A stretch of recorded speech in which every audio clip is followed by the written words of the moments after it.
Hi, I'm Jason Psych, and welcome back to where we learn something about psychology. Today we're going to focus on anxiety. Anxiety is something that we hear all the time. It is something that many of us have felt, though not necessarily a constant feeling that has perpetuated our life. Anxiety can take many different forms.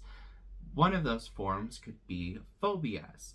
They could be agoraphobia, which is places or situations that may cause anxiety, separation anxiety, or selective mutism anxiety, which is the anxiety we have when we're in front of others, performing, speaking, public appearances, that sort of a thing. Additionally, there are panic disorders as well as a social anxiety disorder. But today we're going to talk about the generalized anxiety disorder. Generalized anxiety disorder is characterized by having worry or anxiety about typical everyday things.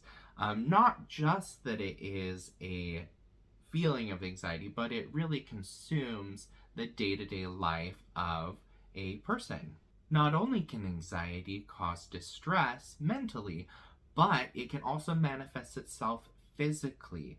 These things can manifest in aches and pains, sleep issues, gut health, restlessness, irritability, fatigue, and muscle tension. According to the DSM-5, which is the latest edition of the Diagnostic Manual for mental health issues, this is a manual that therapists and psychologists and a whole plethora of the mental health field will utilize to figure out what exactly is going on, meeting certain criteria. So if you are experiencing this overwhelming anxieties and worries that are not controllable, and you're experiencing that consistently over a 6-month period. 6 months is usually the defining length of time where that's pretty excessive, an entire half of a year feeling this way with no relief. Also, the disorder, it cannot be caused by like substance use or medication, those sorts of things that are an external influence that cause internal reaction. Additionally, if it's generalized anxiety, then it's an anxiety about a whole plethora of things. So many different things that can affect one's comfort level and where they're not able to control that worrying and overthinking and ruminating on all those different things that either a person who is not suffering from that anxiety disorder does not think about, or that does not generally cause that anxiety for whatever is going on through the mind of the individual who is experiencing that. One of the next steps to see if what someone is experiencing is a generalized anxiety, they must have three of several different issues that are disrupting their everyday life. Some of those issues are restlessness, feeling keyed up or on edge, also being easily fatigued, difficulty concentrating, or mind going blank. You're faced with something and it just goes. Also, like mentioned before, irritability, muscle tension, and lack of sleep or sleeping issues.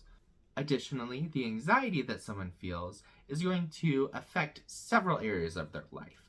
So, social situations, places, being in front of people, work, school, all those things where you would normally have an executive function to do those in the designated way or a standard way that you would be able to fulfill those duties. But because of the anxiety, it either prevents you from being able to fulfill those duties, or you're suffering while you're doing them. There are many different treatment options that one can take when they're experiencing a generalized anxiety. or any, anxiety disorder. And those things can entail maybe it's a better diet in addition to medication that can help out, as well as seeking help from a mental health professional who can provide tools on how to cope with the anxiety that someone is feeling. Additionally, they can also do more centered therapies to help treat the cause or help to overcome or to face those things that are causing anxiety. It's not a fun thing to have if you're experiencing anxiety. It is not helpful for someone to tell you that, well, have you ever tried not being anxious? Or it's not that big of a deal. Why are you freaking out about it? It's important to recognize that someone who is having anxiety or a generalized anxiety disorder, that those things that they are feeling are very real to them. They may not be something that you're feeling, it may not be your experience, and you may not think that the situation that you're in is very anxiety inducing. However, anxiety is a irrational reaction to those worries and those fears, and is not necessarily controlled by a specific logical thinking. So those of us who are not trained to treat anxiety or other mental health disorders, the best course of action is compassion, understanding, and a show of support for those who may be suffering from a disorder that they can't control or have not yet had tools to help them cope with those specific issues.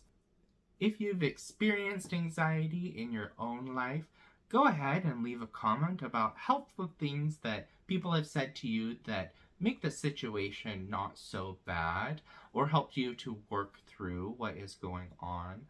Also, feel free to leave a comment about things that people have said that have not been very beneficial, that have either made the situation worse or not improved anything and just made you feel bad. Also, feel free to leave a comment about anything you'd like me to talk about, questions that you have, or things that you would like to see from me. Thank you for watching. Go ahead and leave a like and subscribe, and I will see you next time.